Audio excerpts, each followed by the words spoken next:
The auditorium was alive with excitement. Families waved cameras, students laughed in their gowns, professors walked with pride. This was graduation day, the day that was supposed to mark the happiest moment of my life. I scanned the crowd and saw him. Daniel, my boyfriend of 3 years, the man I thought I'd marry. He smiled, clapping loudly, pride radiating from his face. But right beside him sat Lily, my best friend since childhood, the girl who'd spent nights cramming with me before exams, the girl who held me when my father passed away, the girl who promised she'd always protect me. She cheered the loudest, her hands raised high, her eyes shining as though this was her graduation. To everyone else, Lily was my sister, my shadow, my ride or die. But to me, Lily had become the shadow of betrayal. Because I knew the secret Lily thought she'd buried, and today, in front of everyone, I would make sure no one ever forgot her name again. It began with whispers of doubt. Daniel started canceling dates. He said he was studying late or too tired.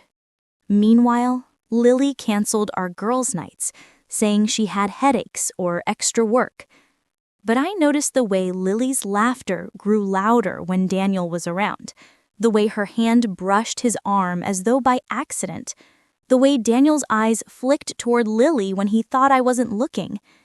I tried to dismiss it. This was Lily, my best friend, the girl who stayed up all night with me building last-minute projects, the girl who swore Daniel was like a brother to her. But one evening, I walked into the coffee shop near campus. Daniel and Lily sat at the corner table, heads bent close, hands brushing. Their laughter died the second they saw me. "Hey," Lily said too quickly, her smile too wide. "We were just helping each other with assignments." My stomach twisted. Assignments? Daniel wasn't even in Lily's department. That night, my doubts grew claws, and soon Lily's mask would fall. It was late when Daniel fell asleep on the couch. His phone buzzed, and there it was, Lily's name lighting up the screen. I opened the message, my hands trembling. From Lily. "Last night was unforgettable. I can still feel you." From Daniel. "Me too, Lily. We'll figure this out after graduation." Graduation. The very day they thought they'd be free to love each other openly. The very day Lily thought I'd stand on stage thanking her for years of friendship. Tears blurred my vision, but I kept scrolling. Dozens of messages, plans, confessions. Lily writing, "She has no idea. Sometimes I feel bad, but then I think of you, and I don't care." My chest ached. This was Lily, the same Lily who sat with me in hospital waiting rooms, the same Lily who swore we'd raise our kids together as playmates. The betrayal was too sharp, too deep. I didn't sleep that night. Instead, I started gathering evidence, screenshots of every message, photos of them sneaking into his car, even a voice note Lily accidentally sent Daniel, whispering, "I wish I could kiss you right now." Every proof felt like poison, but I saved it. Because if Lily wanted to play with fire, I was going to burn her lies in front of the entire auditorium. And fate gave me the perfect weapon. I was chosen as valedictorian. I was supposed to give the graduation speech. But my speech wasn't going to be about success or dreams. It was going to be about Lily. The ceremony began with applause that shook the auditorium. Names were called one by one. Students walked proudly across the stage. Cameras flashed. Parents cried. Professors beamed. I sat among the graduates, my heart racing. The dean gave a long speech about hard work and achievement. but all I could think about was Lily. I glanced at the front row. Daniel leaned back in his chair, his arm resting dangerously close to Lily's. She leaned toward him slightly, her lips curling in a smile she thought no one noticed.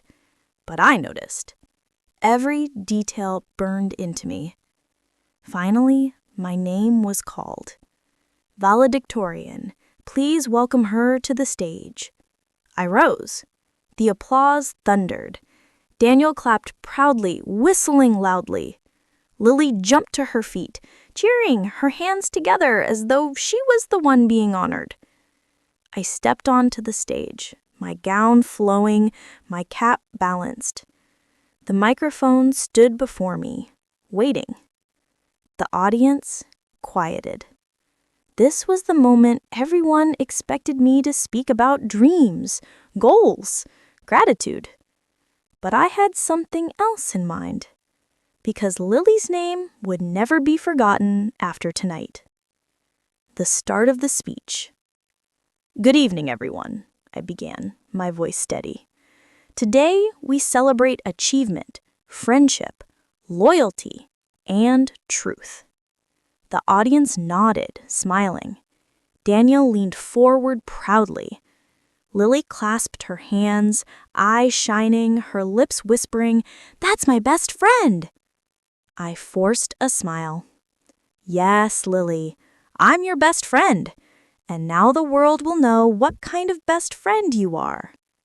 I clicked the remote in my hand. The projector behind me flickered to life. At first, photos of classmates appeared. Group projects, campus events, happy memories. The crowd clapped warmly. Daniel relaxed. Lily smiled with relief. But then, the next slide appeared. A message. From Lily. Last night was unforgettable. I can still feel you. The room gasped. Daniel's smile froze. Lily's eyes widened. The next slide appeared. Daniel's reply. Me too, Lily. We'll figure this out after graduation. The whispers began. Lily? Is that Daniel? Oh my God. Another slide. A photo of Daniel and Lily behind the library holding hands. Another photo. Lily in his car, kissing him, her red hair tangled in his fingers. The auditorium erupted. Gasps, shouts, murmurs. Phones lifted, capturing everything. I leaned into the microphone, my voice calm and sharp.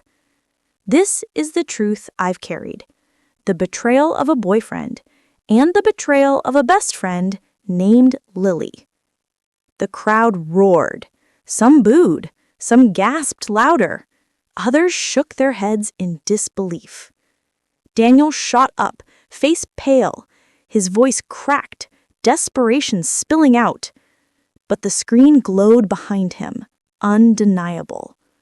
Lily sat frozen, her face drained of all color. Her lips trembled. Finally, she whispered, "Please stop."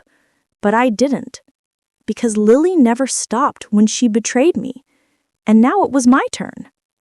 The final slide appeared. Lily's voice note transcript. I wish I could kiss you right now. The room fell into a stunned silence. And then, from the back, a student shouted, "Wow, Lily!" All eyes turned to her. Her mask was gone. Her shame was complete. The auditorium erupted into chaos. Some people shouted, others pulled out their phones, recording every second. The whispers grew into roars. Daniel's face flushed red. He slammed his hand on the seat. "She's lying!" he screamed. But his voice cracked with panic. No one believed him. Lily sat frozen, her hands trembling in her lap.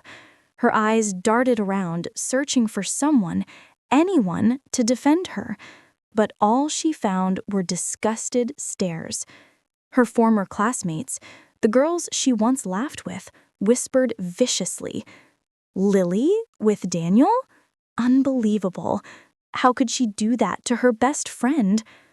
Lily buried her face in her hands, mascara smudging, shoulders shaking, but no tears could wash away the proof glowing on the screen behind her. Lily runs. Finally, Lily stood abruptly, her chair scraping loudly against the floor. I can explain, she stammered, her voice cracking. But no one wanted explanations.